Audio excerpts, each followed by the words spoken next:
बेटा भी पढ़ाई का काम करेगा, उनके पापा अगर नाई का काम करते हैं तो उनका बच्चा भी नाई का काम करेगा। तो इसके अनुसार जन्म के अनुसार ये होता है निर्धारित। चलिए अगला नंबर क्वेश्चन 5th नंबर की ओर हम लोग बढ़ते हैं।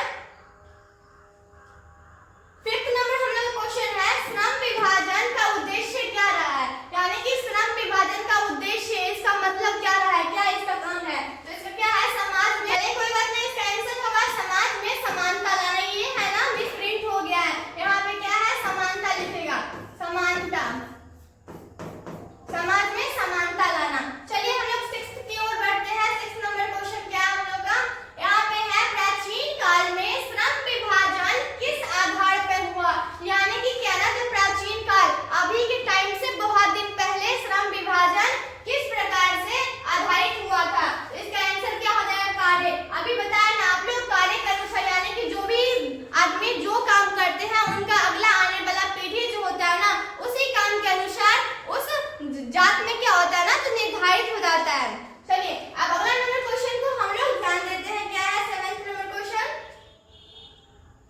जाति प्रथा के कारण समाज में क्या बढ़ता है, यानी कि जाति प्रथा के होने से समाज में क्या बढ़ रहा है।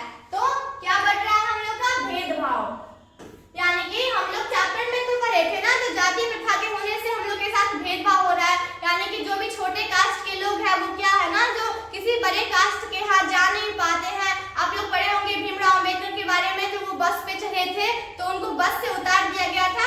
तो क्या है ना जो समाज में जाति प्रथा के कारण क्या होता है ना जो एक दूसरे के साथ भेदभाव होता है। चलिए अगले नंबर क्वेश्चन की ओर हम लोग बढ़ते हैं। क्वेश्चन नंबर 8 है श्रम विभाजन के कितने भाग माने जाते हैं, यानी कि श्रम विभाजन को कितने वर्ग में बांटा गया, इसका कितना भाग है। तो इसका कितना भाग है, 4 है। श्रम विभाजन का कितना भाग है, 4। अगला नंबर 9th नंबर क्वेश्चन हम लोग का है श्रम विभाजन के 4 वर्ग कौन कौन से हैं। हम लोग तो पढ़ लिए श्रम विभाजन के कै गो वर्ग है, 4 गो है, लेकिन 4 कौन कौन सा है वो हम लोग को ध्यान देना है। कौन कौन सा है, सबसे पहला हम लोग का है ब्राह्मण, क्या है ब्राह्मण, दूसरा क्या है क्षत्रिय, तीसरा वैश्य और चौथा शूद्र। यानी कि ब्राह्मण लोग होते थे ना तो उन लोगों का काम क्या है, पढ़ना और पढ़ाना। उसके बाद क्या है, ब्राह्मण के बाद क्षत्रिय, यानी कि क्या ना तो ये लोग ना तलवारबाजी, तीर चलाना ये सब सीखा करते थे। वैश्य का काम क्या ना जो हम लोग का सेवा करना, और शूद्र का काम भी क्या ना जो हम लोग के यहाँ काम करना। हम लोग के यहाँ काम नहीं करना, यानी कि बड़े बड़े जो भी जात के लोग हैं उनके यहाँ काम करना है। चलिए अगला नंबर क्वेश्चन हम लोग का 10th नंबर क्वेश्चन क्या है, वर्ण व्यवस्था का मूल उद्देश्य क्या था। वर्ण व्यवस्था का मूल उद्देश्य क्या था। तो इसका आंसर हो जाएगा सामाजिक असमानता। इसका क्या आंसर हो जाएगा, सामाजिक असमानता, यानी कि समाज में असमानता हो रहा है, यानी कि समान लोग एक दूसरे को क्या ना जो वो समझते वो हमसे छोटे हैं, वो छोटे कास्ट के हैं, तो ये समाज में क्या ना समानता नहीं है, असमानता है। तो आप लोग इस क्वेश्चन को नोट डाउन कर लीजिए। चलिए अगले नंबर क्वेश्चन की ओर हम लोग बढ़ते हैं। क्वेश्चन नंबर 11 है जाति प्रथा में कौन सी भावना कमजोर पड़ी, यानी क्या ना जाति प्रथा में कौन सा भावना को कमजोर पड़ गया है। तो वो ध्यान देना है, क्या ना यहाँ पे लिखना है मानवता, यानी कि जब से ये जाति प्रथा हुआ ना तब से क्या ना जो मानवता जो है ना वो कमजोर पड़ गया, यानी कि लोग एक दूसरे को देख रेख नहीं कर रहे हैं। अब छोटे कास्ट के लोग हैं, बड़े कास्ट के यहाँ पानी लेके नहीं पी सकते हैं, उनको एक साथ बैठने का भी इजाजत नहीं था। चलिए इसको नोट डाउन कीजिए। चलिए अब क्वेश्चन नंबर 12 की ओर हम लोग बढ़ते हैं। श्रम विभाजन का प्रारंभिक रूप क्या था, यानी कि श्रम विभाजन का प्रारंभिक रूप क्या है, इसका रूप क्या है। तो यहाँ पे लिखा हुआ है गुण और कर्म आधारित, क्या है गुण और कर्म आधारित, यानी कि इसका क्या है प्रारंभिक रूप गुण, यानी कि कोई भी आदमी के अंदर जो गुण होता है वो, और क्या है कर्म आधारित, यानी कि जो वो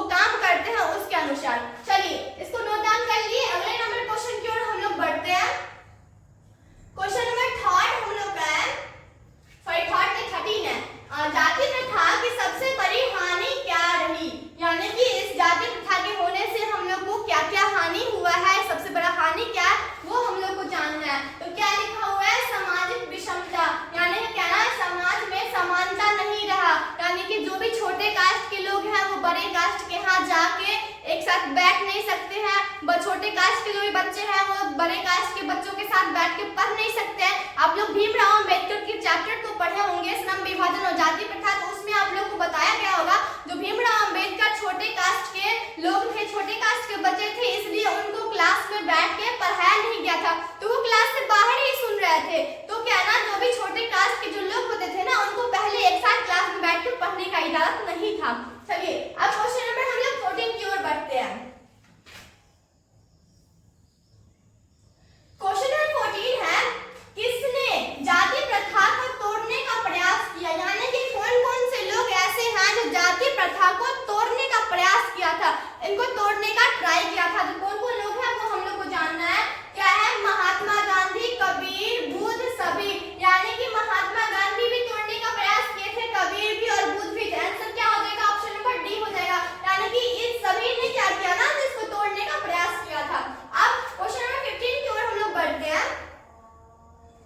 क्वेश्चन नंबर 15 है, वर्ण व्यवस्था में कौन श्रेष्ठ माना गया है, यानी कि वर्ण व्यवस्था में कौन श्रेष्ठ है, कौन महान है, सबसे अच्छे व्यक्ति कौन है वर्ण व्यवस्था में। तो क्या है ना, यहाँ पे लिखा हुआ ब्राह्मण। ब्राह्मण पता है आप लोग को, ये जो ब्राह्मण है ना वो सबसे ऊंचे कास्ट के व्यक्ति सब थे, जो क्या ना जो इनको पढ़ना और पढ़ाना काम दिया गया था, ये खुद पढ़ते थे और दूसरों को पढ़ाते थे। चलिए अब अगला क्वेश्चन की ओर 15 पढ़ लिए, अब 16 की ओर हम लोग बढ़ते हैं।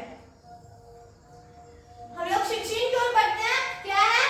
शूद्रों का मुख्य कार्य क्या था, यानी कि शूद्र सबका मुख्य कार्य यानी कि उनका प्रमुख कार्य वो कौन सा काम करते थे वो हम लोग को जानना है। तो कौन सा काम करते थे? ये सेवा करना, यानी कि क्या ना जो भी ब्राह्मण लोग होते थे या फिर उनसे बड़े बड़े कास्ट के लोग होते थे उनके यहाँ जाके ये उनका सेवा करते थे या काम करते थे। चलिए अब इसको नोट डाउन आप लोग कर लीजिए झट-झट। अब आगे क्वेश्चन नंबर 17 की ओर हम लोग बढ़ते हैं। क्वेश्चन नंबर 17 क्या है उसको भी देख लेते हैं। क्वेश्चन नंबर 17 है, श्रम विभाजन से समाज में क्या सुविधा मिली, यानी कि जब से ही श्रम विभाजन हुआ है तब से हमारे समाज में क्या सुविधा हुआ है, क्या अच्छा हुआ है वो हम लोग को जान लेना है। तो क्या क्या हुआ है, यहाँ पे क्या लिखा हुआ है? काम बांटने की सुविधा, यानी कि क्या ना जो काम बांटने का सुविधा हो गया, यानी कि जो भी बड़े कास्ट के लोग हैं वो खुद पढ़ते थे और पढ़ाते थे, उसके बाद उनसे जो भी छोटे कास्ट के लोग हैं ना वो सेवा करते थे, यानी कि सबका काम के अनुसार उन लोगों को उनका जात और धर्म बांट दिया गया है। चलिए अब क्वेश्चन नंबर 18 की ओर हम लोग बढ़ते हैं। क्वेश्चन नंबर 18 है, जाति प्रथा में परिवर्तन कब प्रारंभ हुआ, यानी कि जाति प्रथा में परिवर्तन, यानी कि इसमें परिवर्तन कब हुआ, जाति प्रथा में परिवर्तन कब हुआ। तो हम लोग को देखना है कब हुआ। तो यहाँ पे लिखा हुआ है आधुनिक काल में, यानी कि क्या ना जो आधुनिक काल में, यानी कि हम लोग के अभी से थोड़े टाइम पहले क्या ना जो इसमें थोड़ा थोड़ा परिवर्तन आने लगा। अब हम लोग क्लास में भी बैठ के एक साथ पढ़ सकते हैं, ऐसा नियम नहीं है जो भी छोटे कास्ट के बच्चे हैं वो नहीं पढ़ सकते हैं, बड़े कास्ट के हैं वो पढ़ सकते हैं, तो ऐसा नियम नहीं है। अब नियम को क्या भीमराव अंबेडकर जी क्या किए ना जो अलग कर दिए हैं। तो हम लोग अब क्वेश्चन नंबर 18 पढ़ लिए, अब 19 की ओर बढ़ते हैं, तब तक आप लोग इसको नोट डाउन कर लीजिए।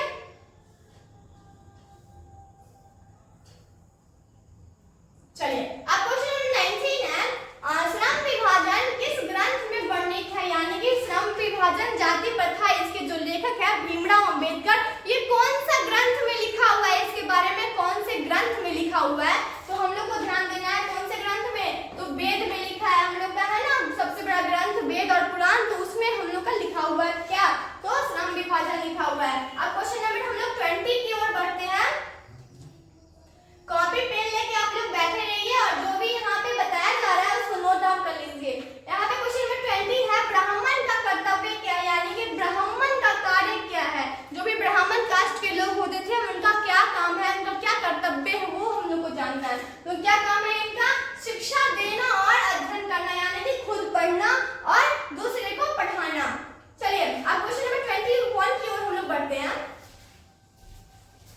21 में है, क्षत्रिय कार्य क्या था। क्षत्रिय जो भी होते थे ना, ब्राह्मण से जो भी छोटे कास्ट के होते थे क्षत्रिय, जिसके बारे में आप लोग सुनते होंगे, आप लोग देखे होंगे, कोई भी लड़ाई वाला सिनेमा देखते होंगे, मूवीज देखते होंगे लड़ाई वाला, तो उसमें क्या होता है ना जो वो लोग को तीर चलाने आता है, धनुष चलाने आता है, तो ये भी क्या ना क्षत्रिय लोग का काम था पहले, तो तीर चलाने का सीखते थे, जैसे में हम लोग रानी लक्ष्मीबाई के बारे में जानते हैं, तो उनको तीर चलाने भी आता था और तलवारबाजी भी आता था, तो वो क्षत्रिय थे। ठीक है, चलिए क्षत्रिय का कार्य क्या था, क्षत्रिय का काम क्या था, वो हम लोग जानना है। युद्ध करना और रक्षा करना, यानी कि खुद युद्ध करते थे और दूसरे का रक्षा भी करते थे। चलिए अब क्वेश्चन नंबर हम लोग 22 की ओर बढ़ते हैं। क्वेश्चन नंबर 22 है, वैश्य का कार्य क्या था, यानी कि वैश्य जो भी होते थे ना, उनका कार्य क्या था, उनका काम क्या था। चलिए क्या काम था उनका, तो व्यापार, यानी कि इनका काम था व्यापार करना, यानी कि कोई एक जगह से सामान को खरीदना और दूसरी जगह पे बेचना, इनका क्या था, व्यापार था। तो क्वेश्चन नंबर 22 को नोट डाउन कर लीजिए और इससे पहले जो भी हम लोग क्वेश्चन पढ़े हैं उसको भी नोट डाउन कर लीजिए। चलिए 23rd नंबर क्वेश्चन हम लोग का है, जाति प्रथा का विरोध किसने किया था। चलिए जाति प्रथा का विरोध किसने किया था, तो इस वाला क्वेश्चन हम लोग सबसे पहले पढ़ लिए थे, जो गांधी जी भी किए थे, कबीर भी किए थे और भी लोग सब किए थे। चलिए तो ये लोग हम लोग को मतलब क्वेश्चन में आ चुका है, सेकंड 23rd में आ चुका है। तो क्या है, जाति प्रथा का विरोध किसने किया था, तो ऑप्शन नंबर बी हो जाएगा कबीर, यानी कि कबीर जी ने क्या किया था, जाति प्रथा के बारे में इसको विरोध कर दिए थे। अब 24th नंबर क्वेश्चन हम लोग का है, जाति प्रथा के कारण भारत में क्या हुआ, यानी कि इसके होने से, जाति प्रथा के होने से भारत में क्या क्या हुआ वो हम लोग को जान लेना है, जो भारत में क्या हुआ। तो क्या है, सामाजिक विभाजन बढ़ा, यानी कि समाज में विभाजन, समाज में भेदभाव बढ़ा, जो भी छोटे कास्ट के लोग हैं बड़े कास्ट के यहाँ पे जाके काम कर सकते हैं, उनके साथ बैठ नहीं सकते हैं, ये सब हुआ। वो लोग में समानता खत्म हो गया, वो एक दूसरे से बात भी नहीं कर पा रहे थे ठीक ढंग से। चलिए अब 24th पढ़ लिए, 25th नंबर क्वेश्चन की ओर हम लोग बढ़ते हैं। क्या श्रम विभाजन का सही उद्देश्य क्या था, यानी कि श्रम विभाजन जो है इसका उद्देश्य क्या था, इसका मतलब क्या था, इसका कार्य क्या था, इसके होने से हम लोग को क्या फायदा हुआ, क्या लॉस हुआ, वो तो पढ़ लिए, लेकिन इसका उद्देश्य क्या है वो जान लेना है। क्या इसका उद्देश्य है, समाज को संगठित बनाना, यानी क्या ना, समाज को संगठित, यानी कि समाज को एक साथ बढ़ाना। मतलब देखिए जैसे में मान लीजिए कोई भी बढ़ई है तो वो क्या करेगा, लकड़ी का काम करेगा ना, तो जो भी बढ़ई है वो लकड़ी का काम करता है, तो उनके आने वाले पीढ़ी भी, उनके अगल बगल के जो भी पड़ोसी है वो भी लकड़ी वाला काम करेंगे। तो इसके होने से क्या होता है, समाज में, समाज के जो भी लोग हैं वो संगठित होते हैं, यानी कि एक साथ रहते हैं। चलिए आज के लिए इतना ही, मिलते हैं छोटे से ब्रेक के बाद। तो धन्यवाद, और इस वीडियो को ज्यादा से ज्यादा शेयर कीजिए, क्योंकि आप पढ़ लिए तो आपके दोस्त भी ना छूट जाए, इसमें शेयर कीजिए। Thank you so much.